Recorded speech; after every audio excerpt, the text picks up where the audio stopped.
یہ کہانی ہے عراق کے شہر بصرہ کی، جہاں ہاشم نامی ایک شخص رہتا تھا۔ ہاشم کے دو بھائی اور بھی تھے جن کا نام عبداللہ اور یامین تھا۔ ان کے والد کا انتقال کئی سال پہلے ہی ہو چکا تھا، جبکہ تینوں کی والدہ ابھی زندہ تھی۔ بڑے دو بھائی عبداللہ اور یامین بادشاہ کے دربار میں کام کرتے تھے، جبکہ ہاشم گھر پر ماں کے ساتھ رہتا اور ماں کی خدمت کرتا تھا۔ ہاشم ماں کا بہت ہی فرما بردار بیٹا تھا۔ پورے دن ماں کا خیال رکھنا اور اس کی ہر ضرورت کا خیال رکھنے میں بھی ہاشم کا دن گزر جاتا تھا۔ بھائیوں نے ہاشم کو کہہ رکھا تھا کہ گھر پر والدہ کی دیکھ بھال کرو اور ان کا خیال رکھو، ہم تمہارا خرچ اٹھائیں گے۔ ہاشم اسی میں خوش رہا۔ یہی وجہ تھی کہ ہاشم نے نہ کوئی تعلیم حاصل کی اور نہ ہی کوئی ہنر سیکھا، لیکن والدہ کی خدمت کرتا رہا اور ان کی دعائیں لیتا رہا۔ اسی طرح وقت گزرتا گیا اور دونوں بھائیوں کی شادی ہو گئی۔ کچھ عرصہ کے بعد والدہ بھی انتقال کر گئی۔ والدہ کے انتقال کے بعد ہاشم نے بھی شادی کر لی۔ ہاشم کی شادی کو ابھی کچھ ہی عرصہ ہوا تھا کہ اس کے بھائیوں نے اس سے کہا کہ اب ہم تمہارا خرچہ نہیں اٹھا سکتے۔ ہاشم نے کہا کہ تم دونوں نے ہی تو کہا تھا کہ ہم تمہارا ساری عمر خرچہ اٹھائیں گے، اب ایسا کیوں کر رہے ہو؟ دونوں بھائیوں نے کہا تم تو جانتے ہی ہو کہ اب ہمارے بیوی بچے ہیں، ہم ان کا خرچ اٹھائے یا تمام عمر تمہیں ہی کھلاتے رہے؟ بھائیوں کا جواب سن کر ہاشم بہت ہی دکھی ہوا اور گھر آ کر افسردہ حالت میں بیٹھ گیا اور رونے لگا۔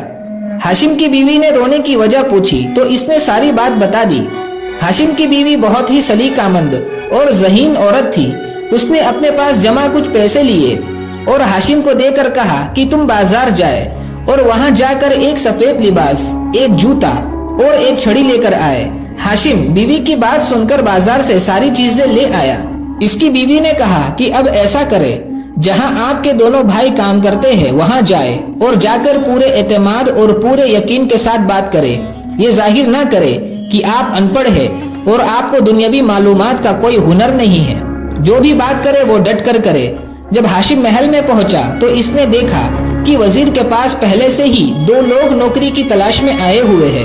وزیر نے کہا کہ اگر تم تینوں میں سے جس نے اس بات کا جواب دے دیا کہ میری بند مٹھی میں کیا ہے تو میں اسے نوکری پر رکھ لوں گا۔ پہلے شخص نے جواب دیا کہ آپ کی مٹھی میں سونے کی انگوٹھی ہے۔ وزیر نے نفی میں اپنا سر ہلایا اور اسے چلتا کیا۔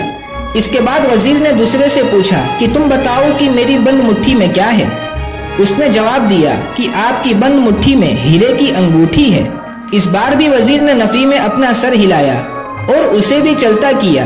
اب پیچھے صرف ہاشم ہی بچا تھا۔ وزیر نے کہا کہ بھائی تم تو مجھے ذہین اور عقل مند معلوم ہوتے ہو، اب تم بتاؤ کہ میری بند مٹھی میں کیا ہے؟ ہاشم نے ہلکی اور دبی سی آواز میں کہا کہ بھائی ڈڈے، آج تو مٹھی میں آ گیا۔ وزیر نے مٹھی کھولی تو اس میں واقعی ڈڈا تھا۔ ہاشم نے تو اپنے آپ کو کہا تھا کہ ڈڈے، آج تو مٹھی میں پھنس گیا، یعنی آج تو جان مشکل میں پڑ گئی۔ وزیر نے سوچا کہ یہ بندہ تو بہت ہی عقل مند ہے، اس کو تو پتا چل گیا ہے کہ میرے مٹھی میں کیا ہے۔ اس نے بادشاہ سے کہا کہ یہ بندہ تو بہت ہی عقل مند ہے۔ بادشاہ نے اسے ماہانہ 3000 دینار اجرت پر رکھ لیا۔ ہاشم خوشی خوشی گھر آیا اور بیوی کو ساری بات بتائی اور کہا کہ آج تو جگاڑ لگ گیا اور اللہ نے مجھے بچا لیا۔ بیوی نے اللہ کا شکر ادا کیا اور کہا کہ آپ صبح کام پر جائے اور جا کر اپنی جگہ پر خاموشی سے بیٹھ جائے، کسی سے فالتو بات نہ کیجیے گا۔ اگر اللہ نے آپ کی روزی کا نظام چلا دیا ہے تو ایسے ہی چلنے دے۔ چند دن گزرے۔ بادشاہ کی بیٹی اور اس کی چند سہیلیاں نہر پر گئی۔ وہاں انہوں نے منہ دھویا، پانی پیا۔ اتفاق سے بادشاہ کی بیٹی کی ہیرے کی انگوٹھی وہاں گم ہو گئی۔ بادشاہ کی بیٹی کی حفاظت کے لیے مامور سپاہیوں میں ہاشم بھی تھا۔ ہاشم نے دیکھا کہ ایک بطخ نے وہ انگوٹھی کھا لی ہے۔ ہاشم نے ایک پتھر اٹھا کر بطخ کو مارا جو اس کی ٹانگ پر زور سے لگا۔ وہ لنگڑاتی ہوئی پانی میں چلی گئی اور باقی بطخ کے ساتھ جا کر مل گئی۔ بادشاہ کی بیٹی جب سیر و تفریح سے فارغ ہوئی تو اس کو محسوس ہوا کہ اس کی ہیرے کی انگوٹھی گم ہو گئی ہے۔